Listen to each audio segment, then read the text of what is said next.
بسم الله الرحمن الرحيم.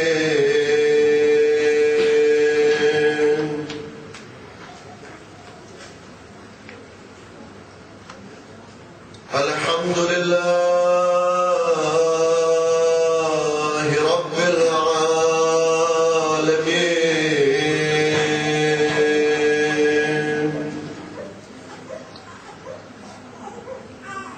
بارئ الخلائق أجمعين،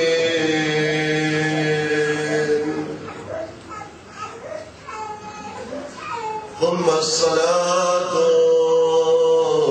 والسلام على أشرف الأنبياء والمرسلين،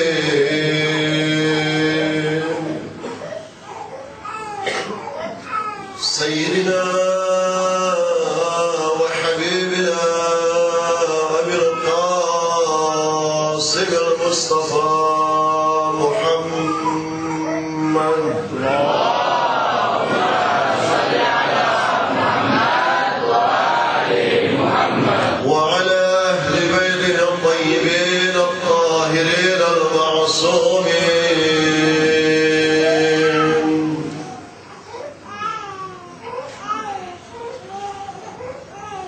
صلى الله عليك يا سيدي يا مولاي يا ابن مولاي يا أبا عبد الله،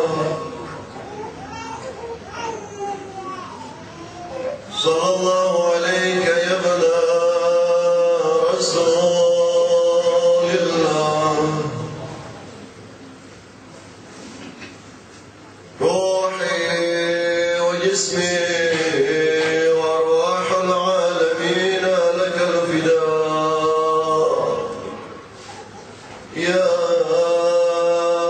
غريب كربلاء.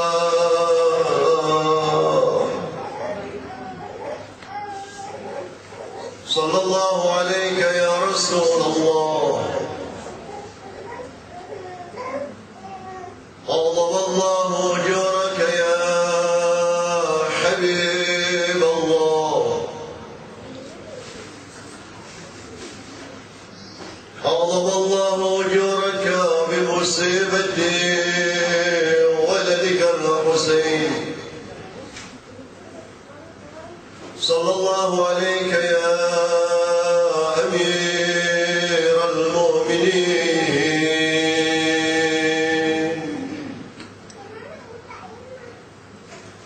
أحسن الله لك الأجر بمصاب بأبي عبد الله الحسين.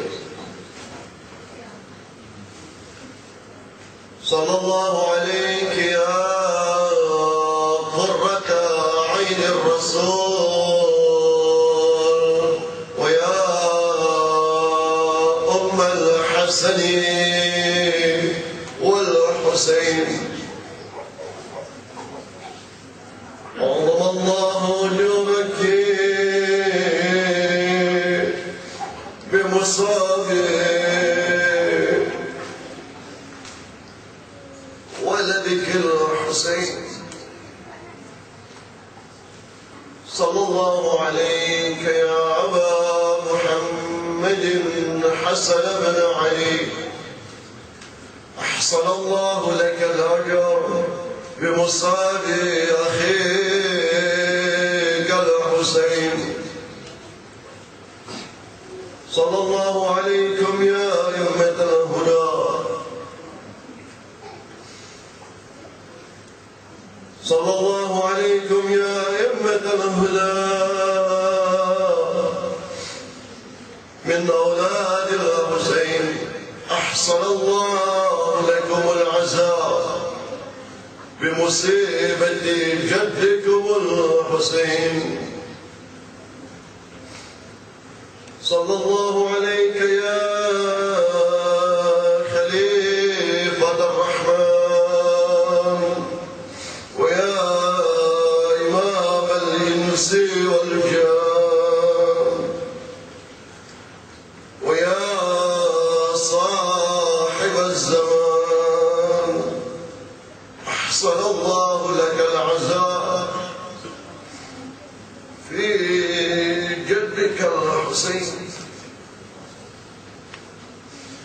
عظم الله أجورنا وأجوركم بمصابيح أبي عبد الله الحسين.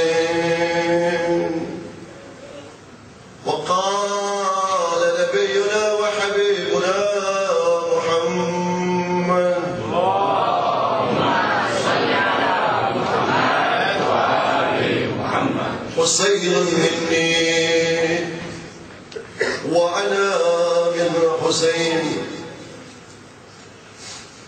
إخواني وأخواتي السلام عليكم ورحمة الله وبركاته.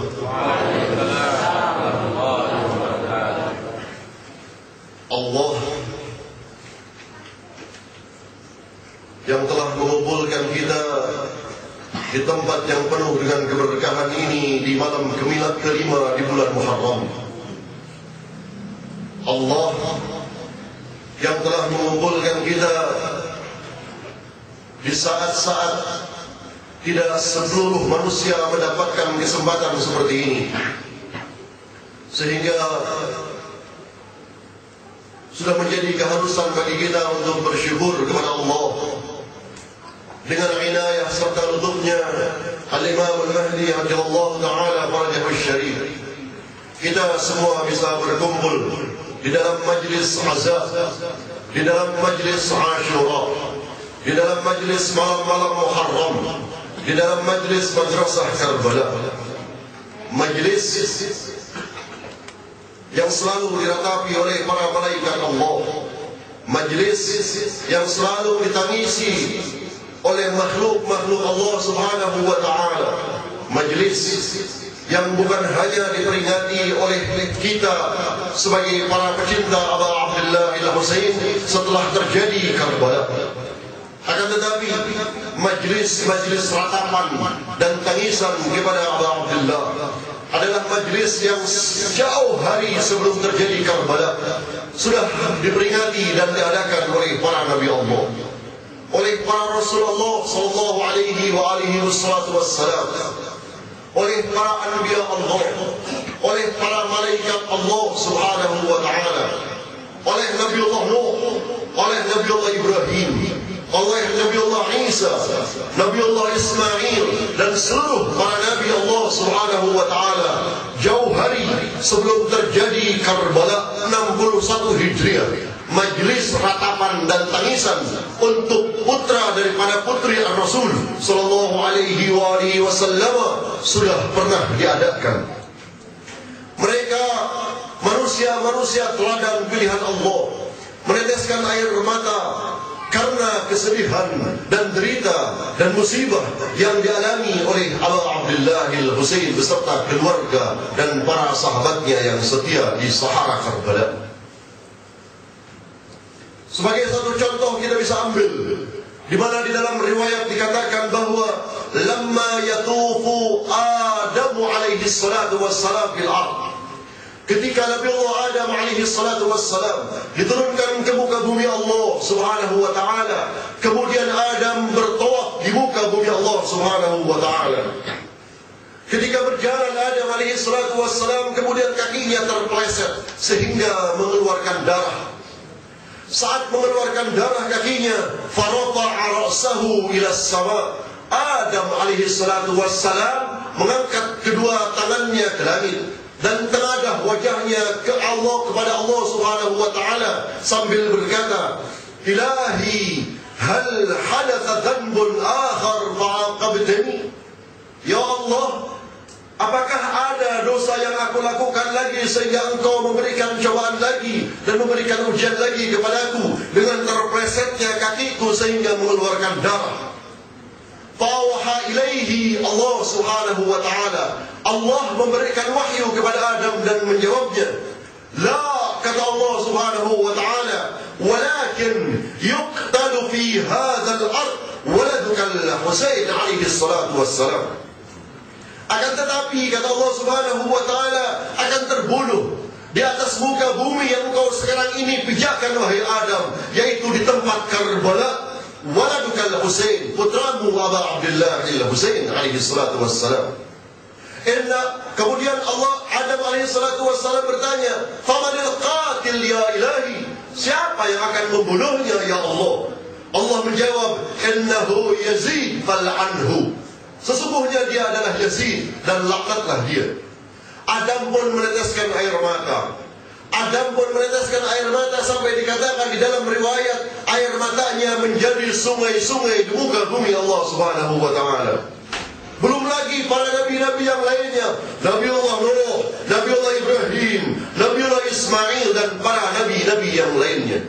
Sehingga satu kemuliaan, satu kehormatan yang mengundang kita adalah Karbala. Yang mengundang kita saat ini duduk di majlis Karbala adalah Aba Abdullah al-Husain. Karena kita akan meratapi Aba Abdullah al-Husain, karena kita akan melihat bagaimana pelajaran yang sudah pernah diungkapkan dan diajarkan oleh Aba Abdullah al-Husain. Dan bagi seluruh yang bernama umat manusia, dari mulai siapapun dia, apapun dia jabatannya, maka sudah menjadi kewajiban dan keharusan dia untuk kembali di dalam kehidupannya sebagaimana pelajaran yang pernah diungkapkan oleh Aba Abdullah al-Husain bin Ali bin Abi Thalib alaihi salatu wassalam. Karbala adalah seruan. Karbala adalah ajakan. Saat Ibrahim Khalilullah alaihi salatu wassalam diberikan perintah oleh Allah Subhanahu wa ta'ala untuk mengajak manusia, yang saat itu Ibrahim alaihi salatu wassalam mengajak manusia hanya baru beberapa gelintir manusia saja. Ibrahim diperintahkan untuk mengajak manusia untuk melakukan haji. Dan ajakan Ibrahim dari saat itu sampai saat ini dan sampai hari kiamat akan terus diulang-ulang dan akan terus didengar oleh kaum muslimin. Begitu juga dengan ajakan Aba Abdullah. Begitu juga dengan ajakan dan dakwah ataupun perintah Aba Abdullah al-Husain alaihi salatu wassalam. Teriakan Aba Abdullah al-Husain bukan hanya saat di Karbala. Teriakan Aba Abdullah al-Husain bukan hanya saat di Makkah. Ajakan Aba Abdullah al-Husain kepada kaum muslimin, kepada kaum mukminin bukan hanya saat di Madinah. Rasul sendiri yang mengungkapkannya, inna liqatlil Husain hararatan fi qulubil mu'minin la tabruda abada. Sesungguhnya dengan terbunuhnya putraku Al-Husain, itu akan hararatan, akan terus bergelora, itu akan terus bergejolak, akan terus membara fi qulubil mu'minin, di dalam setiap hatinya kaum mukminin, lan tabruda abada. Dan itu semuanya tidak akan pernah padam. Oleh karena itu, teriakan dan seruan Aba Abdullah al-Husain saat itu sampai nanti pada hari kiamat, sebagaimana teriakan Ibrahim sampai detik ini dan sampai hari kiamat, haji akan terus dilaksanakan. Kita lihat bagaimana Aba Abdullah al-Husain melakukan panggilan, melakukan ajakan, melakukan teriakan. Dan teriakannya itu bukan hanya saat itu, dan sampai kepada majlis yang penuh dengan keberkahan ini, majlis malam kelima di majlis Madrasah Karbala. Apa seruan Aba Abdullah al-Husain bin Ali bin Abi Thalib? Apa ajakan Aba Abdullah al-Husain bin Ali bin Abi Thalib, sehingga setiap langkah yang diungkapkan, setiap langkah yang dilangkahkan, setiap gerakan yang digerakkan oleh Aba Abdullah al-Husain, dari mulai beliau meninggalkan pusara datuknya Madinah sampai ke Mekah, dari Mekah sampai ke Karbala, ini adalah ajakan bagi seluruh umat manusia. Dan kita wajib menyeru akan ajakan tersebut. Dan kita wajib sebagai pecinta Aba Abdullah al-Husain untuk menyambut dan menyaut akan ajakan Aba Abdullah dengan labbaika ya Husain.